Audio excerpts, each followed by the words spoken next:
मोदी योगी के खिलाफ बोलने वाले शंकराचार्य इस बार पूरे इंडिया गठबंधन में हड़कंप मचा दिया है। कांग्रेस ने भी नहीं सोचा रहा होगा कि कुछ ऐसा होगा। राहुल गांधी जनेऊ पहनते कभी तो कभी माथे पर चंदन लगाते हैं और कभी टोपी लगाते हैं, लेकिन बीजेपी के खिलाफ बोलने वाले शंकराचार्य ने राहुल गांधी के खिलाफ बड़ा ऐलान कर दिया है।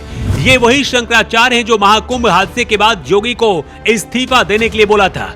उस दौरान अखिलेश यादव से लेकर कांग्रेस और इंडिया गठबंधन बहुत खुश थी, लेकिन अब शंकराचार्य ने राहुल गांधी को हिंदू धर्म से बहिष्कृत कर दिया है। राहुल गांधी पहले भी हिंदुओं को टारगेट करते रहे, हिंदू हिंसक होता है, ये भी राहुल गांधी का बयान था। राहुल गांधी कौन सा धर्म अपना सकते हैं उससे पहले पूरे विवाद की कहानी आपको बताते हैं और ये भी बताते हैं कि आखिर अभिमुक्तेश्वरानंद ने राहुल गांधी पर क्या कहा है और क्यों हिंदू धर्म से बहिष्कृत कर दिया है। कुछ महीने पहले उद्धव ठाकरे ने अपने घर मातोश्री में शंकराचार्य स्वामी अभिमुक्तेश्वरानंद महाराज की चरण पादुका का पूजन करके आशीर्वाद लिया था। इससे पहले वो मुकेश अंबानी के बेटे अनंत अंबानी की शादी में भी गए थे और उस दौरान कई बड़े बड़े लोगों ने उनसे मुलाकात की थी और आशीर्वाद लिया था और उस दौरान मोदी ने भी उनके पैर छूकर आशीर्वाद लिए थे।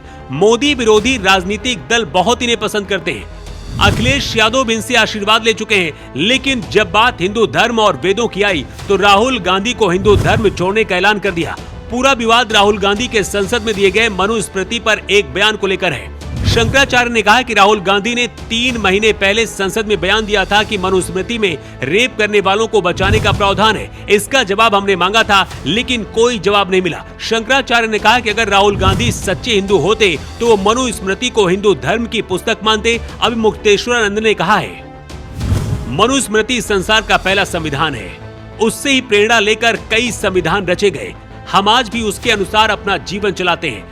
मनुस्मृति की कई बातों से आप असहमत हो सकते हैं या फिर कई चीजें आपको समझ न आई हो तो भी आप उसका विरोध कर सकते हैं। जब उसको तैयार किया गया उस समय की परिस्थिति के हिसाब से आज बहुत बदल गया है।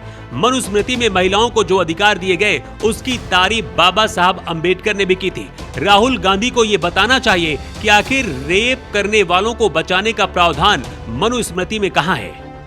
अभिमुक्तेश्वरानंद ने सभी 18 स्मृतियों को हिंदुओं की किताब बताते हुए इसे धर्मशास्त्र बताया है। उन्होंने कहा कि जो मनुस्मृति को अपनी किताब नहीं मानता वो हिंदू नहीं हो सकता है, उसके हिंदू होने में समस्या है। शंकराचार्य ने ऐलान करते हुए कहा कि राहुल गांधी को अब हिंदू न माना जाए और उन्हें किसी भी मंदिर में प्रवेश न दिया जाए। राहुल गांधी परिवार की शुरुआत नेहरू से होती है, इसके बाद गांधी सरनेम जुड़ता है। प्रियंका गांधी ने ईसाई धर्म को मानने वाले रॉबर्ट वाड्रा से शादी की। ऐसे में राहुल गांधी भी अगर अपना सरनेम फिर से बदल लेते हैं तो कोई हैरानी वाली बात नहीं होगी।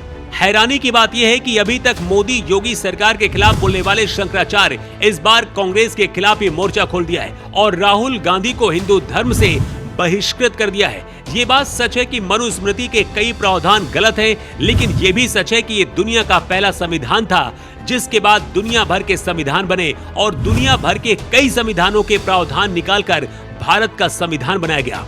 पिछले 75 साल में 106 संशोधन भारत के संविधान में हो चुके हैं। मतलब समय के हिसाब से सुधार होना जरूरी है, लेकिन राहुल गांधी द्वारा ये कहना कि मनुस्मृति में रेप के आरोपियों को बचाने का प्रावधान है, ऐसी अफवाहें नहीं फैलानी चाहिए। वैसे राहुल गांधी को शंकराचार्य ने हिंदू धर्म से बहिष्कृत किया है, इसे लेकर आपकी राय क्या है? कमेंट करके आप जरूर बताएं।